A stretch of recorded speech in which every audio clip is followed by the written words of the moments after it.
congratulate you and the rest of the media on getting Obama elected. If your point is that perhaps Barack Obama is in for a new world order, I think you are correct. Mr. Huxley has recently returned from a conference where the discussion focused on the development of new techniques by which to control and direct human behavior through the application of physical coercion, through the appeal of ideologies, through the manipulation of man's physical and social environment, and more recently through the cruder techniques of psychological conditioning. All revolutions have essentially aimed at changing the environment in order to change the individual. If somebody wants to build a coal power plant, they can. It's just that it will bankrupt them because they're going to be charged a huge sum for all that greenhouse gas that's being emitted. Sooner or later you have to bring in an element of persuasion, an element of getting people to consent to what is happening to them. We are in process of developing a whole series of techniques which will enable the controlling oligarchy to get people actually to love their servitude. To all the young people who are here, I want you to know what I'm going to be asking for. I'm going to be asking for all of you to serve this country. Love their servitude. Serve in the military.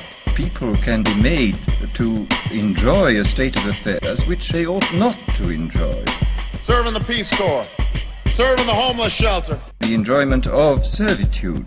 Serve in some capacity for your community.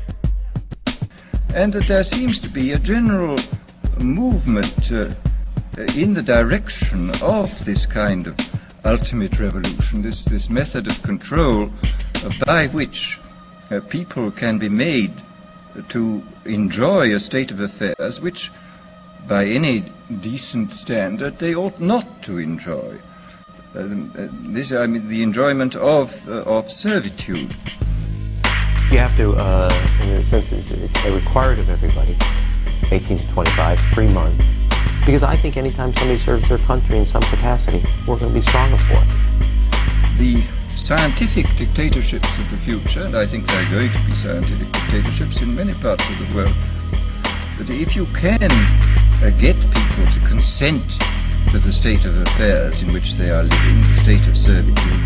And Barack Obama will require you to work. If you can do this, you are likely to have a much more stable, a much more lasting society, a much more easily controllable society than you would if you were relying wholly on clubs and firing squads and concentration camps.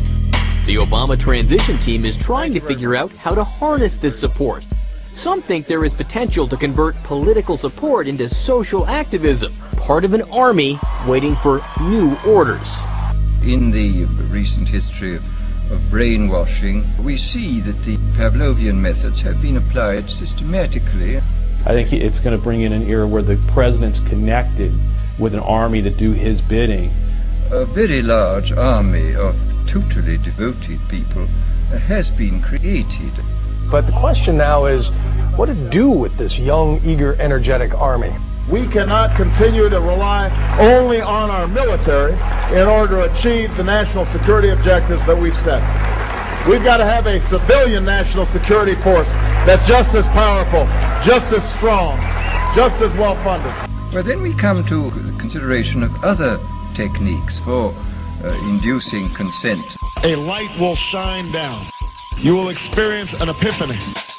First of all, there are the methods connected with straight suggestion and hypnosis. You will say to yourself, I have to vote for Barack. Human populations can be categorized according to their suggestibility. This is a matter of enormous political importance. For example, any demagogue who is able to get hold of a large number of these 20% and to organize them is really in a position to overthrow any government in any country. Yes, we can. Part of an army waiting for new orders. What's required is a new declaration of independence, not just in our nation, but in our own lives. Independence from ideology and small thinking. Independence from ideology and small thinking. There is a real difference between ourselves and, say, the inquisitors of the 16th century. We know much more precisely what we are doing. I mean, what might happen if these fantastically powerful techniques were used by unscrupulous people in authority? Contrary to the rumors that you've heard, I was not born in a manger. What sort of society would we get? That's the reason I launched my campaign for the presidency nearly 2 years ago.